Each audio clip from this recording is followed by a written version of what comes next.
नमस्कार मंडळी. आजकाल काय होईल काही सांगता येत नाही.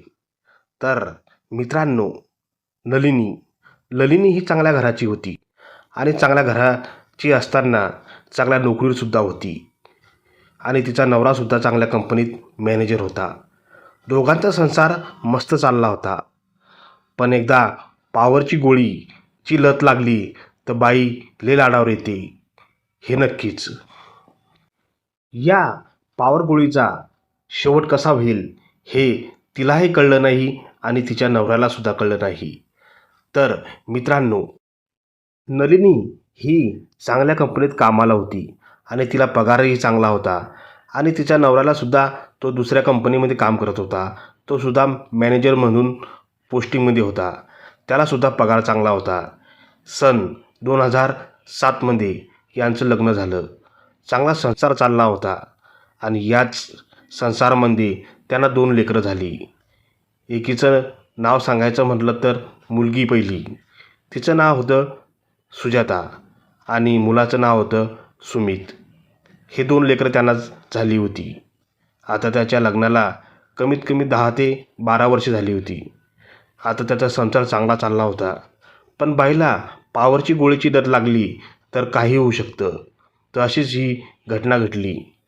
त्या दिवशी दोघेजणी कामावून आल्यानंतर रात्री बेडवर गेले आणि त्यांनी जो करायचं संबंध तो गेला. नलिनीसुद्धा खुश झाली होती आणि नवरासुद्धा खुश झाला होता आणि या दोघांमध्ये थोडेसे भांडणं झाले. त्यानंतर सुजाताने म्हणजे त्याची मुलगी तेव्हा उठली आणि म्हणाली, का भांडणं करता? भांडणं करता करता त्या दोघांनी सुजाताला घेऊन बाहेर नेले आणि समजावून सांगितले की नाही बाई, आम्ही भांडणं करत नाही, आम्ही गंमत खेळत आहे, असं त्यांनी तिच्या मुलीला सांगितलं आणि झोपून राहिले. असेच 10-12 दिवस होऊन गेली. त्यानंतर तिची शेजारी, नलिनीची शेजारी मैत्रीण भेटली. ती म्हणाली, तुझा नवरा तुला रोज रात्री करायचा का आणि तुला मजा येते का? अशाच नलिनी म्हणाली, हो ना, मजा येते. मग शेजारच्या बहिणी तिला म्हटले, तू ही गोळी रोज तुझ्या नवऱ्याला दे, अजून बघ किती मजा येईल. असंच तिला वाटलं. ती म्हणे खरंच? मग नलिनीनं म्हटलं, तू सुद्धा ही तुझ्या नवऱ्यावर ट्राय करतेस का? असं असं नलिनीने तिला म्हटलं.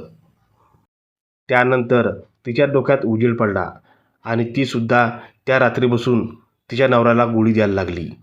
नलिनीसुद्धा एका पाण्याच्या ग्लासमध्ये गोळी विघळून तिच्या नवऱ्याला देत होती. रोज असंच घडायचं आणि गोळी घेता घेता तिलासुद्धा चांगला आनंद यायला लागला. अशाच तिची ती लत जास्तच वाढत गेली आणि अजून एक दुसरी गोळी टाकायची, अजून वाढायची. नवऱ्याला कसं तरी होत होतं. बस बस तो म्हणत होता.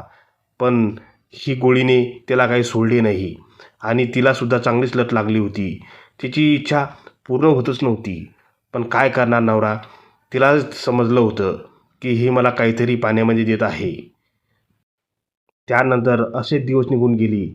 तिचा नवरा गोळ्या खाऊ खाऊ एकदम कंटाळला होता आणि शरीरसुद्धा एक विचित्र बनलं होतं आणि याच गोळीमुळे त्याच्या सोबती म्हणजेच त्याच्या लिव्हरवर एक सूज आली होती आणि त्या सुजीचं रूपांतर त्याचं लिव्हर खराब झालं आणि त्यांनी डॉक्टरला दाखवलं.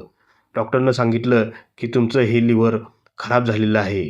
त्यानंतर ते सांगितल्यानंतर तिच्या नवऱ्याने म्हणजेच सुमितने असं म्हटलं की नलिनी, तू मला ही रोज गोळ्या देते आणि माझं लिव्हर खराब झालं, आता काय करणार? डॉक्टरांनी 10 दिवस दिले होते दुरुस्तीसाठी म्हणजे ऑपरेशनसाठी आणि त्यानंतर ते दोघेजणी डॉक्टरकडे गेले आणि डॉक्टरनं त्यांचं ऑपरेशन सक्सेस केलं. पण सक्सेस झाल्यानंतरही पण बाईची लत संपली नव्हती. तरी ती तिच्या नवऱ्याला ती गोळ्या देत होती. हे समजल्यानंतर त्यानंतर तिचं लिव्हर एकदम खराब होऊन गेलं शेवटच्या स्टेजवर आणि आता तो परत डॉक्टरकडे गेला. डॉक्टरांनी आता चेक केलं तेव्हा असं कळलं की आता तुमचं आयुष्य संपणार आहे. तुम्ही 1 किंवा 1.5 महिन्यात संपणार आहेत. त्यानंतर त्या नवऱ्याने तिच्या नवऱ्याला बायकोला सांगितलं की माझं आयुष्य आता फक्त 1.5 महिन्यासाठी आहे आणि एवढ्याचाच 1.5 महिन्यानंतर नलिनीचा नवरा वारला आणि त्यानंतर या दोघांचा संसार येथेच संपला आणि मुले उघडी पडली.